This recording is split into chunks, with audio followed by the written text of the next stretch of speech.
Paper 123, The Early Childhood of Jesus. Owing to the uncertainties and anxieties of their sojourn in Bethlehem, Mary did not wean the babe until they had arrived safely in Alexandria, where the family was able to settle down to a normal life. They lived with kinsfolk, and Joseph was well able to support his family as he secured work shortly after their arrival. He was employed as a carpenter for several months and then elevated to the position of foreman of a large group of workmen employed on one of the public buildings then in process of construction. This new experience gave him the idea of becoming a contractor and builder after their return to Nazareth.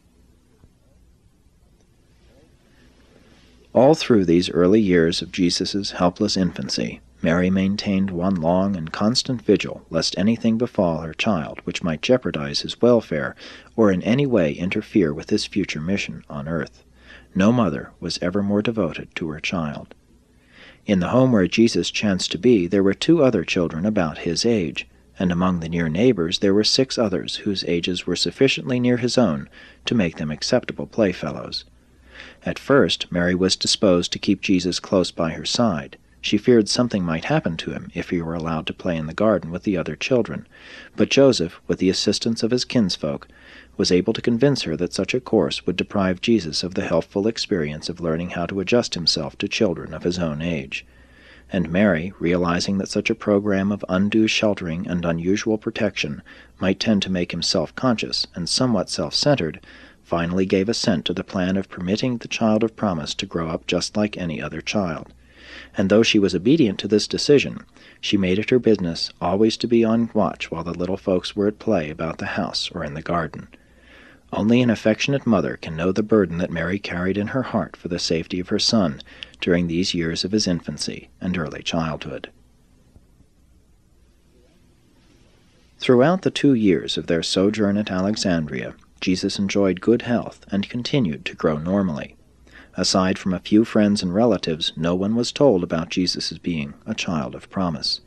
One of Joseph's relatives revealed this to a few friends in Memphis, descendants of the distant Ignaton, and they, with a small group of Alexandrian believers, assembled at the palatial home of Joseph's relative benefactor a short time before the return to Palestine to wish the Nazareth family well and to pay their respects to the child.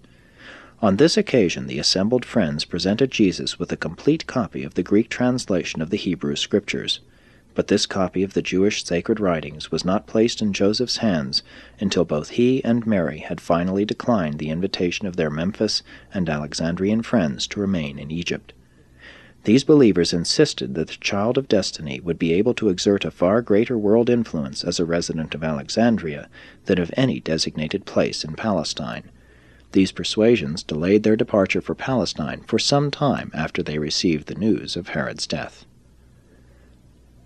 Joseph and Mary finally took leave of Alexandria on a boat belonging to their friend Ezraon, bound for Joppa, arriving at that port late in August of the year 4 B.C. They went directly to Bethlehem, where they spent the entire month of September in council with their friends and relatives concerning whether they should remain there or return to Nazareth. Mary had never fully given up the idea that Jesus ought to grow up in Bethlehem, the city of David. Joseph did not really believe that their son was to become a kingly deliverer of Israel. Besides, he knew that he himself was not really a descendant of David, that his being reckoned among the offspring of David was due to the adoption of one of his ancestors into the Davidic line of descent. Mary, of course, thought the city of David the most appropriate place in which the new candidate for David's throne could be reared, but Joseph preferred to take chances with Herod Antipas rather than with his brother Archelaus. He entertained great fears for the child's safety in Bethlehem or in any other city in Judea, and surmised that Archelaus would be more likely to pursue the menacing policies of his father Herod than would Antipas in Galilee. And besides all these reasons, Joseph was outspoken in his preference for Galilee as a better place in which to rear and educate the child, but it required 3 weeks to overcome Mary's objections. By the 1st of October, Joseph had convinced Mary and all their friends that it was best for them to return to Nazareth. Accordingly, early in October 4 B.C., they departed from Bethlehem for Nazareth, going by way of Lydda and Scythopolis. They started out early one Sunday morning, Mary and the child riding on their newly acquired beast of burden, while Joseph and 5 accompanying kinsmen proceeded on foot.